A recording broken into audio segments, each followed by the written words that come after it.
बस 5 मिनट तुम इस वीडियो को देख लो, इसके बाद तुम्हें इस वीडियो से और इस एनीमे से प्यार हो जाएगा, क्योंकि ये एनीमे वाकई में ही काफी ज्यादा अच्छी है। एनीमे की शुरुआत में हम एक बहुत ही बड़े स्कल को देखते हैं जो एक खतरनाक राक्षस का होता है। उसकी स्कल के ऊपर एक मूर्ति लगी हुई होती है जो कि फर्स्ट विजार्ड किंग की होती है, जिसने उस राक्षस को मार गिराया था। उस स्कल के पास ही एक छोटा सा चर्च होता है और एक दिन चर्च के फादर को अपने गेट के सामने 2 छोटे बच्चे मिलते हैं जिन्हें कोई वहां छोड़कर चला गया था। फादर तुरंत समझ जाते हैं कि ये दोनों बच्चे अनाथ हैं, इसलिए उन दोनों को अपने साथ चर्च के अंदर ले जाते हैं। उन बच्चों के टी शर्ट पर उनके नाम लिखे हुए होते हैं। उनमें से एक बच्चा बहुत शांत, सीधा और प्यारा होता है जिसका नाम यूनो होता है, लेकिन दूसरा बच्चा थोड़ा शरारती होता है जो अजीब अजीब हरकतें कर रहा होता है, और वही हमारे एनीमे का मेन कैरेक्टर होता है जिसका नाम आस्था होता है। फिर हम देखते हैं 15 साल बीत जाता है और आस्था सीधा अपनी चर्च की सिस्टर लिली को प्रपोज कर देता है। वो उससे कहता है, मैं बड़ा होके विजार्ड किंग बनूंगा और आपको हमेशा खुश रखूंगा, प्लीज मुझसे शादी कर लीजिए सिस्टर लिली। इस पर सिस्टर लिली जवाब देती है, कितनी बार समझा चुकी हूँ मैं तुम्हें, मैं तुमसे शादी नहीं कर सकती। लेकिन आस्था बहुत ज्यादा जिद्दी होता है और बार बार सिस्टर लिली से शादी करने के लिए जिद करने लगता है। आस्था की हरकतों से सिस्टर लिली काफी ज्यादा परेशान हो जाती है और गुस्से में अपना मैजिक यूज करती है और आस्था को एक जोर का वाटर पंच मार देती है। इस पंच से आस्था वहीं पर बेहोश हो जाता है। सिस्टर लिली तुरंत उसके पास जाती है और पूछती है, तुम ठीक हो ना आस्था? तभी चर्च के कुछ और बच्चे वहाँ पर आ जाते हैं और सिस्टर लिली से कहते हैं, बिल्कुल सही किया आपने, जब भी ये आपको परेशान करे इसको एक ही वाटर पंच में गिरा दिया करिए। इतने में ही आस्था होश में आ जाता है और दोबारा सिस्टर लिली के पीछे पड़ जाता है, लेकिन इस बार यूनो वहाँ आ जाता है और अपने मैजिक से आस्था को वहीं गिरा देता है। आस्था गुस्से में उठता है और यूनो के पास भागकर जाकर कहता है, तुम हर बार मेरे और सिस्टर लिली के बीच टांग क्यों लड़ा देते हो? हाँ। इस पर यूनो शांत अंदाज में बोलता है और कहता है, पहली बात तुम तो बहुत ज्यादा शोर मचाते हो, दूसरी बात तुम्हारी हाइट काफी कम है, तीसरी बात तुम दिमाग से भी थोड़े पैदल हो, और सिस्टर लिली इस चर्च की नन है और नन लोग कभी शादी नहीं करते, इतनी सी बात तुम्हारे भेजे में नहीं घुसती क्या? और ये सुनकर आस्था और ज्यादा गुस्सा हो जाता है और यूनो से कहता है, आजा 1v1 फाइट करते हैं, फ्री फॉर ऑल नहीं, प्रॉपर फाइट। इस पर यूनो जवाब देता है, मुझे तुम्हारे साथ 1 वर्सेस 1 करके अपना टाइम वेस्ट नहीं करना है। आस्था चिढ़ते हुए बोलता है, क्या तुम डर गए हो? तभी एक छोटा बच्चा जिसका नाम मैक्स होता है वो बोलता है, तुम ये सोच भी कैसे सकते हो कि तुम जिंदगी में कभी भी यूनो को हरा पाओगे? आस्था मैक्स से कहता है, तेरी प्रॉब्लम क्या है चिरकुट बच्चे? मैं तुझसे उम्र में भी बड़ा हूँ, फिर भी तू मेरी रिस्पेक्ट क्यों नहीं करता? इस पर मैक्स सीधा जवाब देता है, बिल्कुल नहीं, मैं किसी ऐसे इंसान की रिस्पेक्ट नहीं कर सकता जो 15 साल का होने के बाद भी मैजिक यूज नहीं कर सकता। असल में आस्था के पास बिल्कुल भी मैजिक नहीं होता, मतलब आस्था एक ऐसी दुनिया में रहता है जहाँ हर चीज मैजिक के दम पर चलती है, लेकिन इस दुनिया में आस्था के पास कोई मैजिक नहीं होती है। इस बात पर मैक्स आस्था से कहता है, तुम ये सोच भी कैसे सकते हो कि बिना मैजिक के तुम यूनो जैसे पावरफुल मैजिशियन को हरा भी पाओगे? आस्था तुरंत जवाब देता है, अच्छा अगर यूनो इतना ही स्ट्रॉन्ग है तो क्या वो ये कर सकता है? और इतना कहते ही आस्था बहुत तेजी से स्पीड में क्रंचेस मारने शुरू कर देता है। असल में आस्था मैजिक यूज नहीं कर सकता है, तो इसीलिए वो एक्सरसाइज करके अपने आप को फिजिकली बहुत ज्यादा स्ट्रॉन्ग बताना चाहता है। इस पर मैक्स आस्था से कहता है, सिर्फ क्रंचेस मार के तुम विजार्ड किंग नहीं बन सकते, विजार्ड किंग स्ट्रॉन्ग मैजिशियन होते हैं, ना कि स्ट्रॉन्ग बॉडी बिल्डर। तभी यूनो अपने मैजिक का यूज करके सिस्टर लिली के गीले कपड़े सुखा देता है। ये देखते ही वहाँ के सारे बच्चे भागकर यूनो की तरफ चले जाते हैं। यूनो का भी सपना आस्था की तरह विजार्ड किंग बनने का होता है। सिस्टर लिली यूनो को हेल्प के लिए थैंक यू भी कहती है। ये सब देखकर आस्था को बहुत ज्यादा जलन होती है और वो तुरंत भाग करके लकड़ियां काटने लगता है ताकि सिस्टर लिली उसे भी थैंक यू बोले, लेकिन आस्था कुछ करे उससे पहले ही यूनो अपनी मैजिक से सारी लकड़ियों को काट देता है। असल में यूनो को आस्था के सामने थोड़ा शो ऑफ करना पसंद होता है। मैक्स कहता है, मुझे पूरा यकीन है कि अगला विजार्ड किंग यूनो ही बनेगा, तुम नहीं आस्था। तभी वहाँ फादर भी आ जाते हैं और यूनो की तारीफ करते हुए कहते हैं, एक दिन यूनो ही इस चर्च का नाम पूरी दुनिया में रोशन करेगा। ये सब सुनकर आस्था काफी ज्यादा दुखी हो जाता है और एक कोने में जा करके अकेला बैठ जाता है। तभी सिस्टर लिली उसके पास आती है और कहती है, दुखी मत हो आस्था, कुछ ही दिनों में तुम्हारी ग्रिमवॉर तुम्हें मिल जाएगी, इसके बाद तुम भी मैजिक यूज कर पाओगे। ये सुनते ही आस्था खुश हो जाता है और दोबारा खड़ा हो जाता है और कहता है, आप देखना सिस्टर लिली, मुझे इस दुनिया की बेस्ट ग्रिमवॉर मिलेगी, मैं बहुत मेहनत करूंगा और सबसे ज्यादा स्ट्रॉन्ग बनूंगा और एक दिन मैं विजार्ड किंग जरूर बनूंगा। ग्रिमवॉर असल में एक मैजिक बुक होती है जिसमें 3 लीफ बनी होती है। ये बुक सबको 15 साल की एज पर मिलती है। इसे पाने के बाद लोगों का मैजिक काफी ज्यादा बढ़ जाता है और वो पावरफुल मैजिक अटैक यूज कर पाते हैं। आस्था यूनो से कहता है, जब मुझे मेरी ग्रिमवॉर मिल जाएगी तब हम दोनों बचपन की तरह साथ में प्रैक्टिस करेंगे और साथ ही बहुत ज्यादा स्ट्रॉन्ग बनेंगे। लेकिन यूनो आस्था को इग्नोर करता है और बिना कुछ कहे वहाँ से चला जाता है, जैसे वो आस्था को अपनी बराबरी का मानता ही ना हो। ये देखकर आस्था और भी ज्यादा दुखी हो जाता है और वो भी वहाँ से चला जाता है। बाद में सिस्टर लिली यूनो के पास जाकर कहती है, तुम्हें आस्था के साथ ऐसा नहीं करना चाहिए था। इस पर यूनो कहता है, आस्था मेरे रहते कभी विजर्ड किंग नहीं बन सकता। सिस्टर लिली को लगता है कि आस्था इतना दुखी होकर गया है, शायद वो कहीं कोने में जाकर रो रहा होगा, लेकिन हमारा आस्था रोताड़ू नहीं होता है। वो वहाँ ट्रेनिंग कर रहा होता है और ज्यादा स्ट्रांग बनने की कोशिश में लगा होता है ताकि अपने विजर्ड किंग बनने का सपने को सच कर सके। कुछ ही दिनों बाद आस्था, यूनो और बाकी सारे बच्चे जो 15 साल के हो चुके होते हैं ग्रिमवॉर टावर जाते हैं अपनी ग्रिमवॉर लेने के लिए। आस्था बहुत ज्यादा एक्साइटेड होता है क्योंकि वो फाइनली मैजिक यूज कर पाएगा और यूनो को टक्कर दे पाएगा। वहाँ कुछ नोबल फैमिलीज के बच्चे भी आते हैं जो आस्था और यूनो का मजाक उड़ाते हैं क्योंकि दोनों ही गरीब होते हैं। तभी ग्रिमवॉर टावर का मास्टर वहाँ आता है और सब लोगों का वेलकम करता है। आस्था और भी ज्यादा खुश हो जाता है और एक्साइटेड भी हो जाता है। फिर मास्टर एक मैजिक स्पेल का यूज करते हैं और सब लोगों के पास उनकी अपनी ग्रिमवॉर खुद उड़ के आ जाती है। आस्था घबरा कर कहता है, क्या मेरी ग्रिमवॉर लेट हो गई है? मेरी ग्रिमवॉर कहाँ है? ये सुनते ही वहाँ के मौजूद सारे लोग हंसने लग जाते हैं और आस्था का मजाक उड़ाने लग जाते हैं।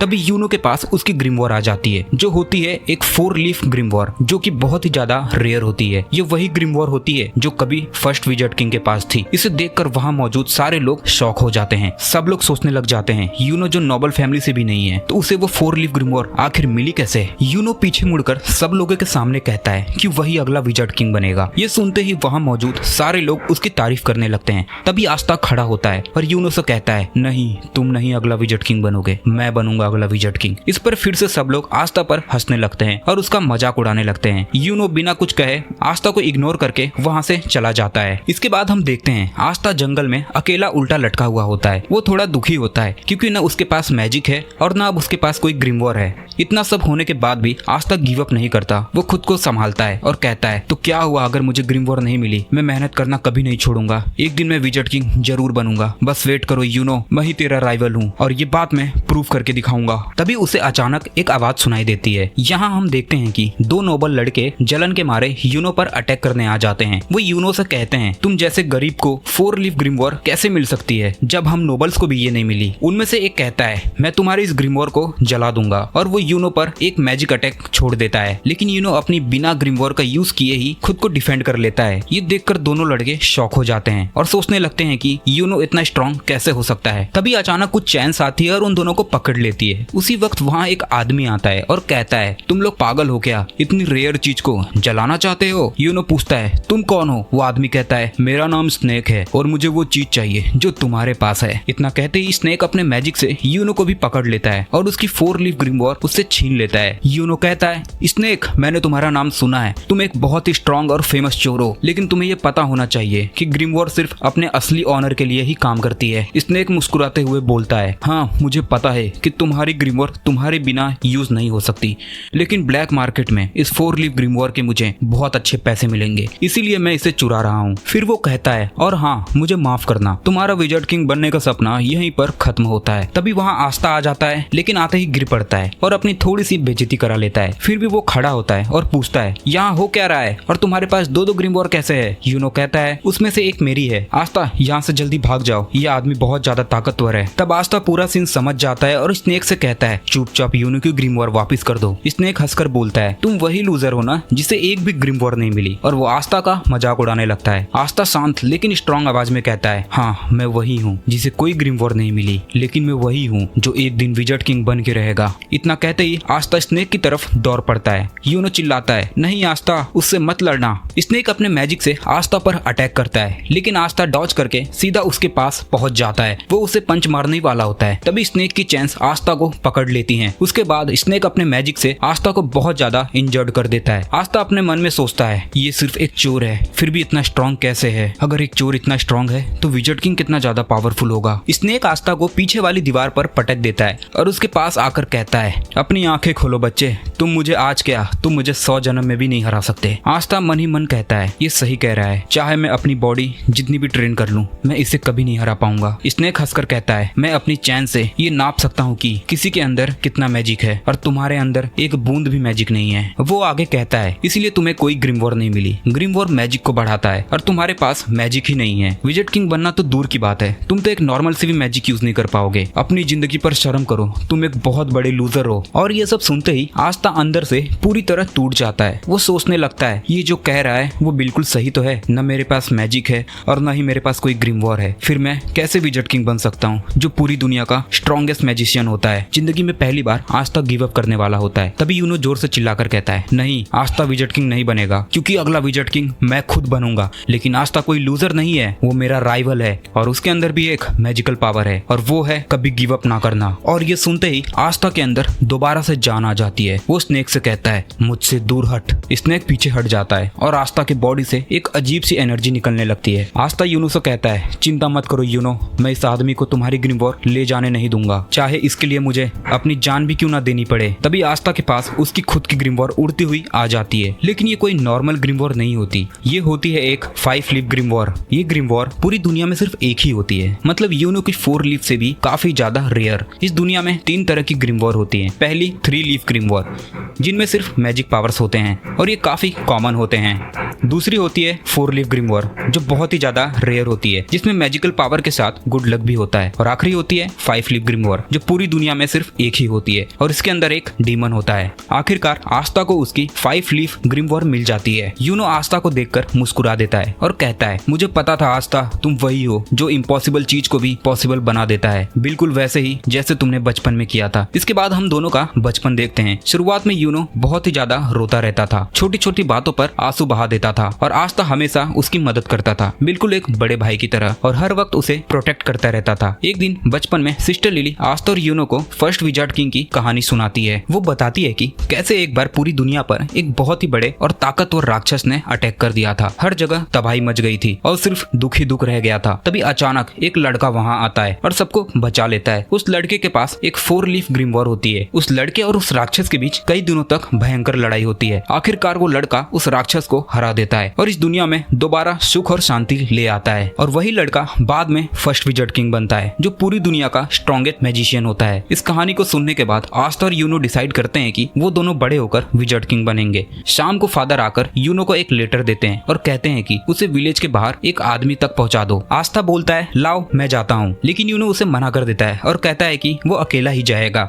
यूनो अकेला उस आदमी के पास पहुंचता है और उस लेटर को दे देता है और काफी ज्यादा रात हो चुकी होती है और आस्था को यूनो की चिंता होने लगती है। वापस लौटते वक्त यूनो को एक बड़ा सा आदमी घेर लेता है और जबरदस्ती उसके पेंडेंट छीन लेता है। यूनो उस आदमी से कहता है, प्लीज मुझे ये वापस कर दो, ये मेरी पेरेंट्स की आखिरी निशानी है। वो आदमी हंसकर कहता है, चुपचाप यहाँ से भाग जाओ बच्चे, वरना मुझे तुम्हें जान से मारना पड़ेगा। ये सुनकर यूनो डर जाता है और रोने लगता है। वो सोचता है कि अब वो कुछ भी नहीं कर सकता। तभी वहाँ आस्था आ जाता है और उस आदमी को पकड़ लेता है। वो आदमी आस्था को जोर से मारकर दूर फेंक देता है, लेकिन आस्था दोबारा उठकर फिर से उस आदमी को पकड़ लेता है और जोर जोर से चिल्लाने लगता है। यूनो बस आस्था को देखता रहता है और सोचता है, जब आस्था जानता है कि वो इस आदमी को नहीं हरा सकता, फिर वो उससे लड़ क्यों रहा है। वो आदमी आस्था को बहुत ज्यादा इंजर्ड कर देता है, लेकिन फिर भी आस्था गिव अप नहीं करता। वो उसे पकड़े रहता है और चिल्लाता रहता है, यूनो का पेंडेंट वापस कर दे। आखिरकार वो आदमी समझ जाता है कि ये बच्चा कोई नॉर्मल बच्चा नहीं है। वो पेंडेंट वहीं गिराकर वहाँ से चला जाता है। आस्था वहीं जमीन पर गिर जाता है। यूनो उसके पास आता है और रोते हुए कहता है, मुझे माफ कर दो, मेरी वजह से तुम्हें इतनी मार पड़ी। आस्था मुस्कुराते हुए कहता है, चिंता मत करो, मैं हमेशा तुम्हारे साथ रहूंगा और तुम्हें प्रोटेक्ट करूंगा और एक दिन मैं विज़ार्ड किंग बनूंगा और तुम्हें और चर्च के सब लोगों को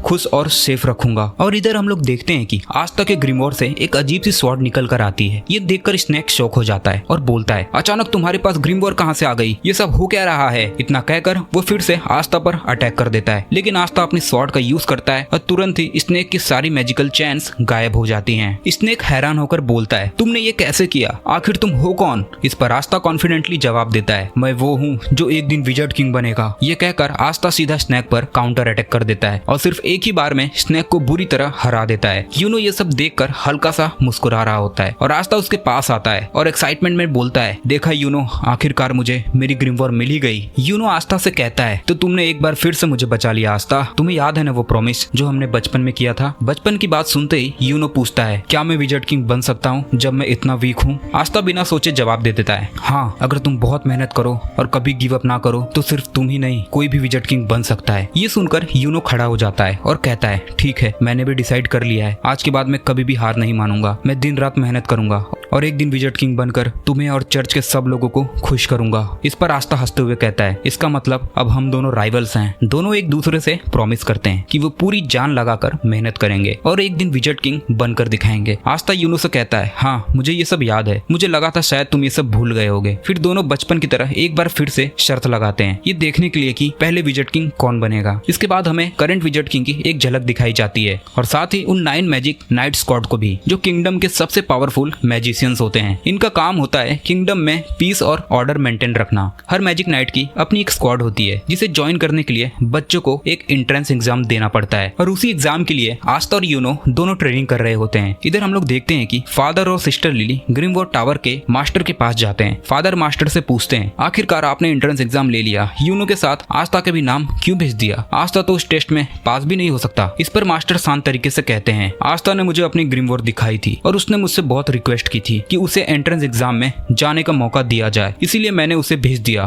फादर फिर से पूछते हैं, जो ग्रिमवॉर्ड आस्था के पास है वो असल में है क्या, और क्या वो सच में ग्रिमवॉर्ड है या कुछ और? मास्टर जवाब देते हैं, मैं तुम्हें ज्यादा कुछ तो डिटेल में नहीं बता सकता, लेकिन उस ग्रिमवॉर्ड की वजह से आस्था को फ्यूचर में एक बहुत ही बड़ी लड़ाई लड़नी पड़ेगी। ये सुनकर फादर रिक्वेस्ट करने लगते हैं, आस्था बहुत कमजोर है और उसके पास मैजिक भी नहीं है, इसलिए प्लीज उसे एंट्रेंस एग्जाम में मत भेजिए। मास्टर मुस्कुराते हुए कहते हैं, कहीं ऐसा तो नहीं कि तुम आस्था को इसलिए नहीं भेजना चाहते क्योंकि अगर वो पास हो जाएगा तो यहाँ से चला जाएगा और तुम्हें उसकी याद आएगी। ये सुनकर फादर थोड़ा शर्मा जाते हैं और बहाने बनाने लगते हैं। सिस्टर लिली भी समझ जाती है कि फादर अंदर ही अंदर आस्था से बहुत ज्यादा प्यार करते हैं। इधर हम लोग देखते हैं कि आस्था और यूनो रेस लगाते हुए चर्च की तरफ वापस आ रहे होते हैं। रेस दोनों के बीच टाई हो जाती है। आस्था जल्दी से पूछता है, बताओ कौन जीता? मैक्स जवाब देता है, यूनो जीता। आस्था तुरंत बोलता है, अभी रेस खत्म नहीं हुआ है, जो चर्च के अंदर सबसे पहले घुसेगा वही जीतेगा। और जैसे ही आस्था चर्च के अंदर घुसने वाला होता है तभी यूनो अपने मैजिक का यूज करके उसे हवा में उड़ा देता है और दूर फेंक कर रेस जीत जाता है। रात को सोते वक्त भी आस्था सपने में बस एक ही बात बोल रहा होता है कि मैं एक दिन विजट किंग बन के रहूंगा। ये सुनकर मैक्स थोड़ा इरिटेट हो जाता है और कहता है, भाई ये लड़का विजट किंग बनने को लेकर बिल्कुल पागल हो गया है। अगली सुबह आस्था फिर से ट्रेनिंग कर रहा होता है, तभी मैक्स उसके पास आ जाता है। आस्था पूछता है, क्या हुआ मैक्स? मैक्स सीधा बोल देता है, तुम बिल्कुल बेवकूफ हो आस्था। ये सुनते ही आस्था गुस्से में आ जाता है और बोलता है, बस ये बोलने के लिए तुम चर्च से इतनी दूर मेरे पास आए हो? मैक्स कहता है, तुम्हारे पास तो कोई मैजिक भी नहीं है, फिर तुम ये कैसे सोच सकते हो कि तुम मैजिक नाइट एग्जाम में पास हो जाओगे? आस्था पूरे कॉन्फिडेंस के साथ जवाब देता है, अब मेरे पास मेरी ग्रिमवॉर्ड है और अब मैं पक्का मैजिक नाइट एग्जाम देकर रहूंगा और एक दिन विजट किंग बनकर रहूंगा। लेकिन बीच में उसे मैक्स रोक देता है और बोलता है, चुप रहो, हर वक्त विजट किंग। तुम क्यों नहीं समझते कि तुम जैसे गरीब और वीक लोगों का सपना कभी पूरा नहीं हो सकता? और ये सुनकर आस्था सीधा मैक्स के पास जाता है और जोर से चिल्लाकर कहता है, पूरे होते हैं अगर तुम अपना सपना दिल से चाहो और उनके लिए पूरी जान लगाकर मेहनत करो तो तुम्हारा कोई भी सपना जरूर पूरा होता है। जिंदगी में पहली बार मैक्स को एहसास होता है कि आस्था इतना बड़ा लूजर भी नहीं है जितना वो समझता था। रात को फादर खास तौर पर बहुत अच्छा खाना बनवाते हैं क्योंकि अगले दिन आस्था और यूनो मैजिक नाइट एंट्रेंस एग्जाम के लिए जाने वाले होते हैं। आस्था बहुत ज्यादा खुश होता है। फादर उसे अपने पास बुलाकर कहते हैं, देखो आस्था, अगर तुम फेल हो जाओ तो ज्यादा दुखी मत होना, चुपचाप घर वापस आ जाना,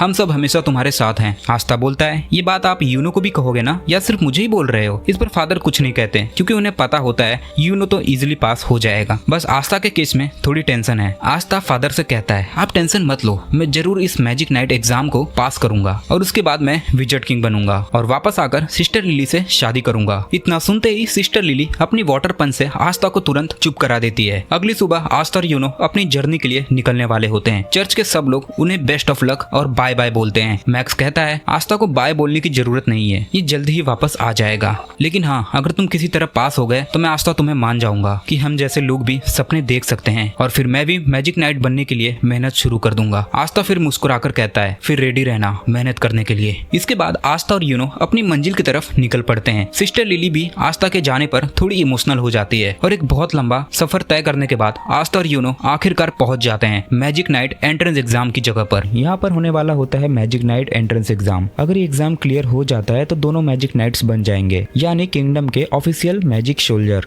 दोनों आस्था और यूनो कीका टाउन की स्ट्रीट पर घूम रहे होते हैं क्योंकि यहीं पर होने वाला होता है मैजिक नाइट का एंट्रेंस एग्जाम। आस्था जिधर भी नजर डालता है उसे हर जगह मैजिक ही मैजिक दिखाई देती है। तभी उसकी नजर पड़ती है एक बहुत ही बड़ा और शानदार कैसल पर। ये वही जगह होती है जहाँ पर विजट किंग रहते हैं। आस्था एक्साइटेड होकर यूनो से कहता है, देखना यूनो, एक दिन ये कैसल मेरा होगा, इस बात पर जरा भी डाउट मत करना। यूनो आराम से बोलता है, ये तो टाइम ही डिसाइड करेगा कि हम दोनों में से कौन विजट किंग बनेगा। इसके बाद हम देखते हैं आस्था, यूनो और उन जैसे और कई कैंडिडेट्स एंट्रेंस एग्जाम देने के लिए जमा हो चुके होते हैं। आस्था अपनी फुल एनर्जी के साथ सबके बीच खड़ा होकर चिल्लाता है, हेलो दोस्तों, मैं एक विजेट किंग बनने वाला हूँ। यूनो को शर्मिंदा होने से बचने के लिए वो ऐसा एक्ट करता है जैसे उसका आस्था से कोई लेना देना ही ना हो। थोड़ी देर बाद आस्था और यूनो दोनों एंट्रेंस गेट तक पहुंच जाते हैं। जब यूनो अपनी 4 लीफ क्लोवर ग्रिमवॉर दिखाता है तो वहाँ मौजूद हर एक बंदा शॉक में आ जाता है। सब एक ही बात सोच रहे होते हैं, ये कौन सा लड़का है जिसके पास 4 लीफ ग्रिमवॉर है। गार्ड बिना कोई डिले किए यूनो को गेट के अंदर जाने देता है, लेकिन जैसे ही आस्था अपनी ग्रिमवॉर सामने लाता है गार्ड खुद कंफ्यूज हो जाता है। उसे यकीन ही नहीं होता कि यह सच में कोई ग्रिमवॉर है भी या नहीं। वजह यह होती है कि आस्था की 5 लीफ क्लोवर ग्रिमवॉर इतनी ज्यादा रेयर होती है कि उसके बारे में लोगों ने सुना ही नहीं होता है। आस्था के बार बार रिक्वेस्ट करने के बाद आखिरकार गार्ड उसे भी अंदर जाने की परमिशन दे देता है। आस्था के पीछे खड़ा एक लड़का कहता है, ये बंदा मुझे काफी ज्यादा फनी लग रहा है। और फिर सारे कैंडिडेट्स एंट्रेंस लॉबी के अंदर एक साथ खड़े हो जाते हैं। यहाँ एक इंटरेस्टिंग रूल होता है, जिसके पास जितनी कम मैजिकल पावर होती है उतनी ही ज्यादा मैजिक बर्ड्स उसके आसपास मंडराने लगती हैं। यूनो के केस में सीन बिल्कुल उल्टा होता है, उसके पास एक भी मैजिक बर्ड नहीं था। ये देखकर वहाँ मौजूद सभी लोग एकदम हैरान रह जाते हैं। सबका दिमाग में एक ही सवाल होता है, ये कौन सा इतना पावरफुल मैजिशियन है जिसके पास 4 लीफ ग्रिमवॉर भी है और फिर भी इसकी मैजिकल एनर्जी इतनी स्ट्रॉन्ग है कि इसके पास एक भी बर्ड इसके करीब नहीं आ रही है। और जैसे ही यूनो आगे बढ़ता है 2-3 लड़कियां तुरंत उसके पीछे लग जाती हैं और वहीं बेचारा आस्था, उसके पीछे तो बर्ड्स की पूरी आर्मी लग जाती है। सब लोग आस्था को देखकर हंसने लगते हैं। ये कौन सा लड़का है जिसके पीछे आधे से ज्यादा बर्ड्स पड़ चुकी हैं। बर्ड से बचने के चक्कर में आस्था भागते भागते अचानक से एक बड़े से आदमी से टकरा जाता है। यह आदमी साइज में काफी ज्यादा बड़ा होता है और देखने में काफी ज्यादा पावरफुल लगता है। आस्था को लगता है शायद ये भी कोई कैंडिडेट्स होगा जो एंट्रेंस एग्जाम देने आया है। वो बिना सोचे समझे पूछ लेता है, तुम्हें चोट तो नहीं लगी दोस्त?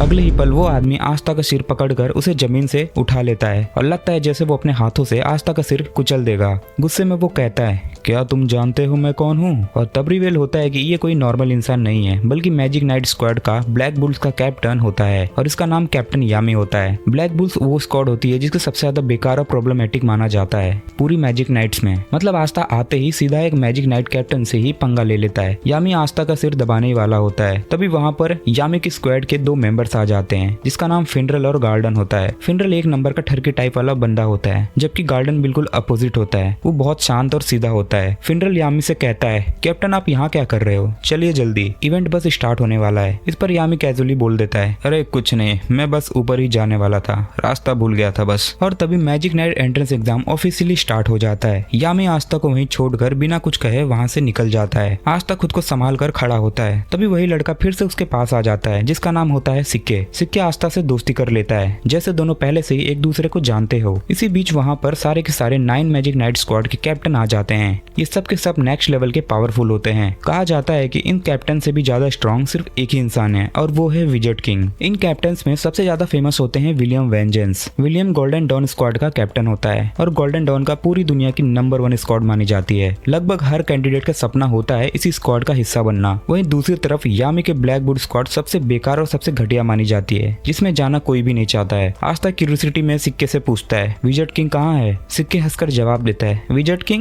किंग थोड़ी ना ऐसे छोटे मोटे इवेंट्स पर आते हैं, वो पूरे किंगडम के किंग हैं और उनके पास बहुत ज्यादा इंपॉर्टेंट काम होते हैं। तो विलियम सभी कैंडिडेट से कहता है, अब वक्त आ चुका है तुम सबका एग्जाम शुरू करने का। ये कहकर विलियम अपने मैजिक एक्टिवेट कर देते हैं और देखते ही देखते आसमान से एक बहुत ही बड़ा विशाल पेड़ सीधा नीचे उतर आता है। फिर सभी कैंडिडेट्स को एक एक मैजिकल ब्रूम दिया जाता है, यानी एक जादू वाली झाड़ू। एग्जामिनर अनाउंस करता है, ये तुम सबका पहला टेस्ट होगा, तुम्हें अपनी मैजिकल पावर का यूज करके इस ब्रूम पर उड़ना है। सारे बच्चे अपनी अपनी मैजिकल एनर्जी से उड़ने की कोशिश शुरू कर देते हैं। ऊपर से सारे मैजिक नाइट कैप्टन हर कैंडिडेट को ध्यान से और ऑब्जर्व कर रहे होते हैं। यूनो सबसे ऊपर फ्लाई कर रहा होता है और अपने स्मूथ कंट्रोल से हर एक कैप्टन को इम्प्रेस कर देता है। वहीं दूसरी तरफ हमेशा की तरफ बेचारा आस्था, उड़ना तो दूर की बात, वो ब्रूम पकड़ भी नहीं पा रहा था और जम तक नहीं कर पा रहा था। इसी बीच कैप्टन में से एक कैप्टन नीचे आकर एक लड़की को डांटता है। वो लड़की उसकी अपनी बहन होती है। गुस्से में वो कहता है, तुम यहाँ एग्जाम देने क्यों आई हो? सिल्वर फैमिली का नाम खराब मत करो, तुम ये टेस्ट क्लियर नहीं कर पाओगी, बेहतर होगा चुपचाप घर चली जाओ। ये कहकर वो वहाँ से चला जाता है। उस लड़की का नाम होता है नोएल। सिके आस्था का हिम्मत देते हुए कहता है, ट्राई करते रहो आस्था, तुम ये कर सकते हो। लेकिन सच तो ये है कि आस्था के पास मैजिक ही नहीं होता है। इसी वजह से ये टेस्ट में और आने वाले हर टेस्ट में आस्था का परफॉर्मेंस काफी ज्यादा वीक रहता है। आखिर में विलियम सभी कैंडिडेट्स को अनाउंस करता है, अब तुम लोगों का फाइनल टेस्ट होगा, तुम सबको एक पार्टनर चूज करना होगा जिसके साथ मिलकर तुम्हें बैटल फाइट करनी है। सिक्के तुरंत आस्था से कहता है, चलो हम दोनों पार्टनर्स बन जाते हैं, और आस्था बिना ज्यादा सोचे उसकी बात मान लेता है। इसके बाद आस्था और सिक्के दोनों एक दूसरे के सामने फाइट के लिए रेडी हो जाते हैं। आस्था कामली सीके से कहता है ऑल द बेस्ट सीके, चलो दोनों अपना पूरा बेस्ट देते हैं, जो भी हारे बुरा नहीं मानना और हमारी दोस्ती पर कोई असर नहीं पड़ना चाहिए। लेकिन तभी सीके अपना असली चेहरा दिखा देता है। वो आस्था को गंदी सी नजर से देखकर बोलता है, ध्यान से सुन गटर के कीड़े, तू मेरा कोई दोस्त वोस्त नहीं है, मैं बस इसलिए तेरे पास आया था क्योंकि मुझे पहले से पता था कि ये वाला टेस्ट आने वाला है जहाँ अपोनेंट खुद चूज करना होता है, इसलिए मैंने तुझसे दोस्ती की ताकि तेरे जैसे वीक लड़के को आसानी से हरा कर मैं मैजिक नाइट बन सकूं। ये कहकर सिक्के बिना पीछे देखे वहाँ से चला जाता है। आस्था पूरी तरह शॉक में रह जाता है। उसे लगता था कि उसे जिंदगी का पहला सच्चा दोस्त मिल गया है। वही आसपास खड़े लोग भी बोलने लगते हैं, यार सिक्के तो काफी शातिर निकला, वो आस्था को इजिली हरा कर मैजिक नाइट बन जाएगा, काश आस्था ने हमें चूज किया होता तो हम भी उसे आसानी से हरा देते हैं। सबको लगता है कि आस्था एक बिल्कुल वीक और लूजर है। सिक्के हंसकर अपनी फाइट के लिए रेडी होता है और अपनी ग्रिम वॉर निकाल लेता है। सारे कैप्टन और इंस्पेक्टर पूरे कॉन्फिडेंस से होते हैं कि आस्था ये मैच जीत ही नहीं पाएगा, क्योंकि उन्हें ये नहीं पता होता है कि आस्था कोई नॉर्मल लड़का नहीं है। फाइट स्टार्ट होती है और आस्था अपनी ग्रिम वॉर को ओपन करता है और उसमें से स्वॉर्ड निकाल देता है। बस एक ही अटैक और सिक्के का पूरा गेम खत्म। एक ही बार में सिक्के पूरी तरह हार जाता है। पूरा ग्राउंड सुन्न रह जाता है। सब लोग शौक में बोल उठते हैं, ये क्या था, ये लड़का तो काफी ज्यादा स्ट्रॉन्ग है। दूर खड़ा यूनो आस्था को देखकर मुस्कुराने लगता है। सारे कैप्टन भी हैरान रह जाते हैं। आस्था अपनी स्वॉर्ड को शांति से अपने कंधे पर रखता है और फुल कॉन्फिडेंस के साथ कहता है, मेरा नाम याद रखना, मेरा नाम है आस्था और मैं वही हूँ जो एक दिन विजेट किंग बनने वाला है। इसके बाद और भी कई कंटेस्टेंट के बीच फाइट होती है और आखिरकार यूनो की टर्न आ जाती है, क्योंकि कोई भी उससे हारना नहीं चाहता था।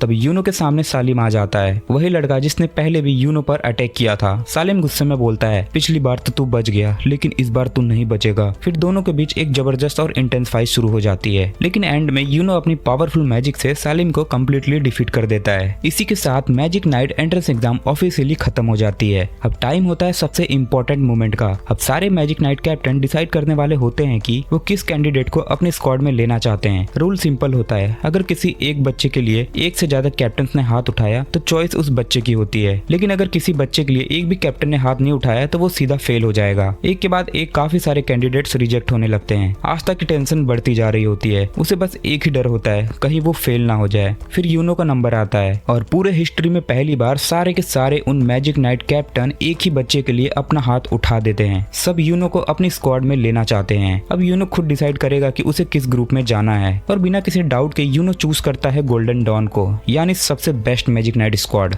अब आती है आस्था की पारी। आस्था अंदर ही अंदर बहुत ज्यादा घबरा जाता है। उसके मन में सिर्फ एक ही बात चल रही होती है, प्लीज भगवान बस एक ही कैप्टन हाथ उठा दे। आस्था का सिलेक्शन मूवमेंट शुरू हो जाता है, पर कोई भी कैप्टन अपना हाथ नहीं उठाता। इसका मतलब क्लियर होता है कि आस्था फेल है। आस्था का दिल टूट जाता है। वो उदास होकर वहाँ से जाने लगता है। तभी अचानक यामी खड़े होते हैं। वो आस्था से कहता है, जानता है बच्चे तू फेल क्यों हुआ, क्योंकि तू वीक है और तेरे पास मैजिक भी नहीं है। तो फिर तूने कैसे सोच लिया कि तू मैजिक नाइट बन सकता है। इतना कहकर यामी अपनी मैजिकल पावर रिलीज करता है। उसकी एनर्जी इतनी ज्यादा स्ट्रांग होती है कि आसपास की जमीन कांपने लगती है। यामी नीचे जंप करता है और आस्था के बिल्कुल पास आकर बोलता है, मैंने सुना है तू विजेट किंग बनना चाहता है, पर तुझे पता है ना विजेट किंग बनने के लिए तुझे मुझे और बाकी कैप्टन्स को हराना होगा। तो क्या तुझे लगता है तू हम सबको कभी हरा पाएगा। आस्था बिना डरे जवाब देता है, मुझे पता है मैं वीक हूँ, मुझे ये भी पता है कि मेरे पास मैजिक नहीं है, पर मुझे इससे कोई फर्क नहीं पड़ता कि मैं कितना कमजोर हूँ। मुझे इससे भी फर्क नहीं पड़ता कि आप सब कितने स्ट्रांग हो। अगर विजेट किंग बनने के लिए मुझे आप सबको हराना पड़े तो मैं आप सबको हरा कर दिखाऊंगा और एक दिन मैं जरूर विजेट किंग बनूंगा। ये सुनकर यामी जोर से हंसने लगता है। फिर वो आस्था से कहता है, मुझे तू पसंद आया बच्चे, मैं तुझे अपनी स्क्वाड में लूंगा और तुझसे इतनी मेहनत करवाऊंगा कि तू सच में विजेट किंग बन सके। जिंदगी में पहली बार किसी ने आस्था के सपने पर हंसने के बजाय उस पर भरोसा दिखाया होता है। आस्था खुशी से भर जाता है और यामी को दिल से थैंक यू बोलता है। इसी के साथ magic night entrance exam finally खत्म हो जाता है, पर तभी आस्था का पेट खराब हो जाता है। वो बाथरूम जाता है, लेकिन वहीं पर सिक्के आ जाता है जो अपने हार का बदला लेना चाहता था। सिक्के आस्था पर अपना मैजिकल लिजार्ड छोड़ देता है। अगर वो लिजार्ड आस्था को काट लेगा तो आस्था की जान भी जा सकती थी। तभी यूनो वहाँ पर पहुंच जाता है और आस्था को बचा लेता है। यूनो गुस्से में सिक्के से कहता है, ये सोचना भी मत कि तू आस्था के लेवल का है, उसके पास भी मत आना, भाग इधर से। आस्था मेरा राइवल है, सिर्फ मैं ही उसके बराबर हूँ, अब चुपचाप यहाँ से निकल जा। सिक्के डर के मारे वहाँ से भाग जाता है। इसके बाद आस्था और यूनो अपनी अपनी राहों पर निकल जाते हैं। जिंदगी में पहली बार अब दोनों साथ नहीं नहीं रहेंगे। यामी आस्था पर गुस्सा होता है क्योंकि वो बाथरूम में बहुत ज्यादा टाइम लगा देता है। तब फिनरल अपने मैजिक से पोर्टल ओपन करता है। आस्था, यामी और फिनरल ब्लैक बुल्स के बेस पर पहुंच जाते हैं, जहां अब से आस्था रहने वाला होता है। आस्था खुशी खुशी अपने नए घर का गेट खोलता है, लेकिन अगले ही पल गेट पर एक बड़ा सा ब्लास्ट हो जाता है। आस्था रॉकेट की तरह उड़कर दूर जाकर गिर जाता है। यामी कैजुअली बोलता है, वेलकम है तुम्हारा ब्लैक बुल्स स्क्वाड में। वहीं दूसरी तरफ गोल्डन डॉन में यूनो का सीनियर क्लॉस बोलता है, मुझे यकीन नहीं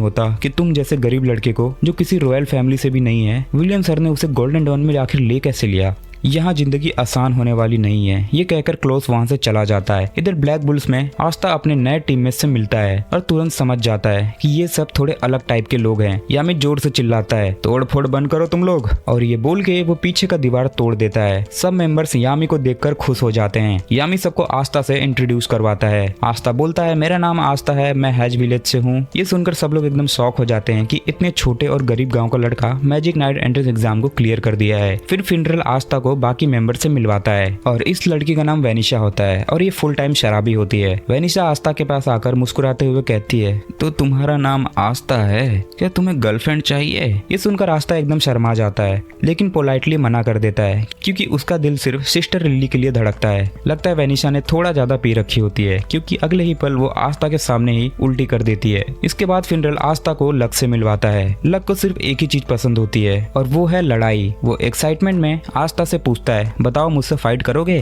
तभी वहाँ एक और लड़का आ जाता है और आस्था को घूरते हुए बोलता है, ओए ये मेरी बहन मरी है, इससे दूर रहना वरना मैं तुझे जान से मार दूंगा। आस्था कंफ्यूज होकर बोलता है, भाई मुझे तो पता भी नहीं है लड़की कौन है। इस लड़के का नाम होता है घोष। वो अपनी बहन से हद से ज्यादा प्यार करता है। फिर आस्था बाकी मेंबर से भी मिलता है। तब यामी जोर से अनाउंस करता है, जिसको भी आस्था का टेस्ट लेना है जल्दी कर लो। ये सुनकर मैग्मा आगे बढ़ता है और कहता है, ठीक है मैं इसका टेस्ट लूंगा। मुझे देखना है क्या तुम ब्लैक बुल्स ज्वाइन करने के लायक हो भी या नहीं। सच कहूँ तो मुझे नहीं लगता कि तुम जैसे लड़का जो न रॉयल फैमिली से है और न किसी बड़े शहर से और मैजिक नाइट बनने के लायक है। लेकिन अगर तुम मेरा टेस्ट पार कर गए तो तुम्हें मिलेगी ब्लैक बुल्स की मैजिकल रोब। तो बताओ चाहिए ये रोब? आस्था बिना सोचे जवाब देता है, हाँ मुझे अभी चाहिए। मैग्मा सबसे पहले आस्था से काफी टफ एक्सरसाइज करवाता है, लेकिन आस्था बचपन से ही फिजिकल ट्रेनिंग करता आया होता है, इसलिए वो ये सब आसानी से कंप्लीट कर पाता है। फिर मैग्मा कहता है, अब फाइनल टेस्ट, मैं तुम पर एक अटैक करूंगा और तुम्हें मेरे अटैक से बचना होगा। मैग्मा अपने मैजिकल फायर बॉल से आस्था पर अटैक करना शुरू कर देता है। आस्था एक एक अटैक को इजिली डॉज कर देता है। ये देखकर मैग्मा गुस्से में आ जाता है और सुपर फास्ट फायर बॉल छोड़ देता है। इस अटैक को डॉज करना मुमकिन नहीं होता, तो आस्था अपनी ग्रिमवॉर ओपन करता है और उसमें से अपनी बड़ी सी स्वॉर्ड निकाल देता है। उसकी स्वॉर्ड देखकर सब लोग शॉक में रह जाते हैं कि इतनी बड़ी तलवार ये उठा कैसे रहा है।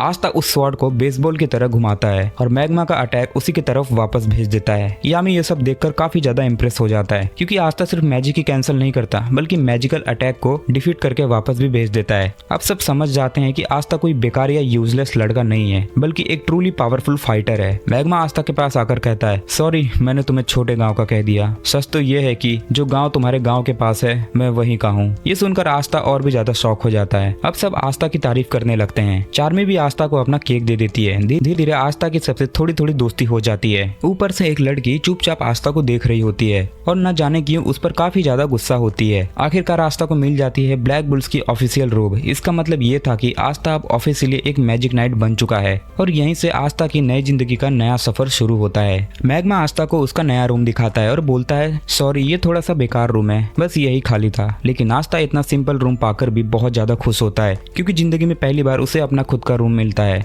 खुशी के मारे आस्था रो पड़ता है। मैग्मा पूछता है, क्या सच में तुम्हें ये रूम पसंद आया? आस्था मुस्कुराकर कहता है, हाँ बहुत ज्यादा। चर्च में तो हम सब इससे भी छोटे कमरे में सोया करते थे, आज पहली बार मेरा अपना रूम है। इतना कहकर आस्था अपने रूम की सफाई करने में लग जाता है। इसके बाद आस्था और यूनो चर्च के लिए एक एक लेटर लिखते हैं, ये बताने के लिए कि दोनों पास हो गए हैं। यूनो का लेटर पढ़कर फादर और सब खुशी से पार्टी की तैयारी शुरू कर देते हैं, लेकिन आस्था की हैंडराइटिंग इतनी गंदी होती है कि कोई समझ ही नहीं पाता उसने लिखा क्या है। फादर सिस्टर लिली से कहते हैं, जरा देखना इसमें क्या लिखा है, शायद ये फेल हो गया होगा। सिस्टर लिली पढ़ती है और बोलती है, इसमें लिखा है आस्था पास हो गया। ये सुनकर पूरा चर्च शॉक में आ जाता है। मैग, सिस्टर लिली और बाकी सभी लोग बहुत ही ज्यादा खुश हो जाते हैं। बस फादर थोड़े उदास हो जाते हैं, क्योंकि अब आस्था उनके साथ वापस नहीं रहेगा। अगली सुबह आस्था खुशी खुशी उठता है, अपनी रोब पहनता है और रेडी हो जाता है। जैसे ही वो रूम से बाहर निकलता है, एक खंबे से टकरा जाता है। मैग्मा पूछता है, क्या तुम ठीक हो बच्चे? आस्था बोलता है, हाँ सेनपाई मैं एकदम ठीक हूँ, लेकिन कल ये खंबा यहाँ पर नहीं था। मैग्मा हंसी के साथ बोलता है, अरे हमारा कैसल अपनी शेप बदलता रहता है, कल हम सेकंड फ्लोर पर थे, आज हम सीधा 4th फ्लोर पर हैं। थोड़ी दिन में तुम्हें आदत हो जाएगी। फिर मैग्मा आस्था को पूरे कैसल का टूर करवाता है। किचन, बाथरूम, लड़कियों का बेडरूम जहाँ पर लड़कों को जाना मना होता है, और बेसमेंट जहाँ यामी के डेंजरस पेट्स लॉक करके रखे जाते हैं। मैग्ना बोलता है, ठीक है आस्था, अब तक इन सब की देखभाल मैं करता था और मुझे दुख के साथ कहना पड़ रहा है कि आज से इन लोगों की जिम्मेदारी तुम्हारी होगी। ध्यान रखना, क्योंकि अगर इन्हें कुछ भी हुआ तो यामी सर तुम्हें छोड़ने वाले नहीं हैं।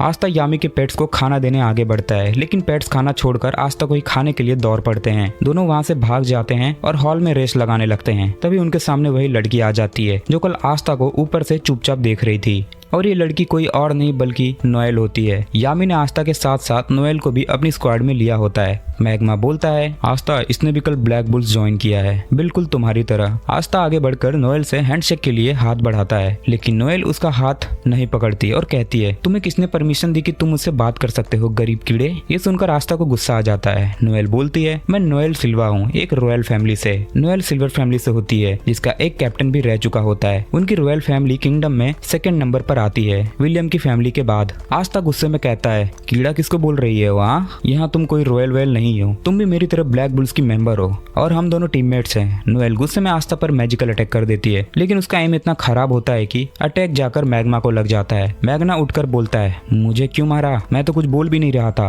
नोएल कहती है, मुझे तुम पसंद नहीं आए हो और तुम्हें पता होना चाहिए कि मैं तुम्हारी सीनियर हूँ। अगर ब्लैक बुल्स स्क्वाड में रहना है तो अपने सीनियर्स की रिस्पेक्ट करनी पड़ेगी। इसके बाद नोएल गुस्से में ब्लैक बुल्स की रोब वहीं फेंक कर चली जाती है। इसके बाद आस्था बेस के पास वाले गार्डन में घूम रहा होता है, तभी अचानक उसके ऊपर एक वाटर अटैक आ जाता है। आस्था सोचता है ये कहाँ से आया। वो थोड़ा अंदर जाकर देखता है कि नोएल प्रैक्टिस कर रही होती है, लेकिन चाहे जितनी बार ट्रेनिंग कर ले उसका एम कभी सही नहीं लगता। इसी वजह से रॉयल फैमिली के लोग हमेशा से उसका मजाक उड़ाते आ रहे हैं, क्योंकि अपने सभी भाइयों और बहनों में से नोएल सबसे वीक होती है, और जब नोएल पैदा हुई थी उसी वक्त उसकी माँ का डेथ हो गया था, इसलिए उसके भाई और बहन उससे और भी ज्यादा नफरत करते हैं। आस्था चुपचाप नोएल को देख रहा होता है, तभी नोएल आस्था को देख लेती है। उसे लगता है कि आस्था भी बाकी सभी की तरह उसका मजाक उड़ाएगा। गुस्से में नोएल आस्था पर अटैक कर देती है, लेकिन अपनी मैजिकल पावर कंट्रोल ना कर पाने की वजह से वो खुद ही अपनी मैजिक में फंस जाती है। रॉयल होने की वजह से नोएल के पास बहुत ज्यादा मैजिकल पावर होती है, और वही पावर उसके लिए खतरनाक बन जाती है। सब लोग बाहर आ जाते हैं। फिनरल कहता है, हमें कुछ करना होगा वरना नोएल मर जाएगी। यामी बोलता है, हम मैजिक यूज नहीं कर सकते वरना नोएल और भी ज्यादा घायल हो जाएगी, ये काम सिर्फ वही कर सकता है। फिनरल पूछता है, कौन? तभी नोएल के अटैक से आस्था उड़कर सीधा यामी के हाथों में गिर जाता है। यामी कहता है, बिल्कुल सही टाइम पर आए हो, अब ऊपर जाओ और अपनी तलवार से नोएल के मैजिक को खत्म कर दो। आस्था बोलता है, पर मैं वहाँ पर जाऊंगा कैसे? यामी कहता है, उसकी टेंशन तुम मत लो बच्चे, और यामी आस्था को उछाल कर नोएल के पास फेंक देता है। आस्था अपनी एंटी मैजिक स्वॉर्ड से नोएल के मैजिक को खत्म कर देता है और उसकी जान बचा लेता है। दोनों नीचे गिर रहे होते हैं, तभी फिनरल अपने मैजिक से उन्हें बचा लेता है। यामी जोर जोर से हंसकर कहता है, मुझे तुम बहुत पसंद आए हो लड़के। नोएल को होश आता है, उसे लगता है कि आस्था भी उसका मजाक उड़ाएगा, लेकिन आस्था उसकी तारीफ करता है। आस्था कहता है, मुझे यकीन नहीं होता तुम्हारे पास इतनी ज्यादा मैजिकल पावर्स हैं। अगर तुम इसे कंट्रोल करना सीख लो तो तुम और भी ज्यादा स्ट्रांग बन जाओगी। सब लोग नोएल को इनकरेज करते हैं और कहते हैं कि वो उसकी मदद करेंगे। नोएल खुश हो जाती है क्योंकि उसे लगता है कि उसे अपने रॉयल फैमिली से भी ज्यादा बेहतर फैमिली मिली है। आस्था फिर से नोएल की तरफ हाथ बढ़ाता है और इस बार नोएल उसका हाथ पकड़ लेती है, और हाँ, नोएल को आस्था थोड़ा सा अच्छा लगने लगता है, समझ रहे हो ना। दूसरी तरफ यूनो का सीनियर क्लॉस यूनो को काफी परेशान कर रहा होता है और उसे बिल्कुल भी अच्छे से बात नहीं करता है। पता नहीं क्यों वो यूनो से इतना ज्यादा नफरत करता है, लेकिन शायद उसे नहीं पता है कि आगे उसके साथ क्या होने वाला है। ये सब हम नेक्स्ट पार्ट में देखेंगे, और नेक्स्ट पार्ट काफी ज्यादा धमाकेदार होने वाला है, इसलिए उसे मिस मत करना। मैं नेक्स्ट पार्ट तभी अपलोड करूंगा जब इस वीडियो पर 25 कमेंट्स आ जाएंगे, तो कुछ भी कमेंट जरूर कर देना। इस वीडियो में बस इतना ही है, तो मिलते हैं नेक्स्ट वीडियो में। Bye bye. और भाइयों, मैं वन पीस को भी एक्सप्लेन कर रहा हूँ, जैसा कि तुम लोगों ने बोला था कि मुझे वन पीस को वानो आर्क से स्टार्ट करना चाहिए, तो अगला वीडियो वन पीस का आने वाला है जो कि वानो आर्क से स्टार्ट होने वाला है। और बस उस वीडियो पर बस आप लोग थोड़ा सा सपोर्ट बना देना भाइयों प्लीज, क्योंकि वन पीस में क्या आगे आने वाला है तुम लोग को खुद भी नहीं मालूम है। बस एक बार वानो आर्क खत्म हो जाए, जब उसके बाद एग हार्ड स्टार्ट होगा तो तुम लोग अपने आप को संभाल ही नहीं पाओगे। तो नेक्स्ट वीडियो वन पीस का होने वाला है, तो उस पर सपोर्ट जरूर दिखा देना। तो चलो मिलते हैं नेक्स्ट वीडियो में।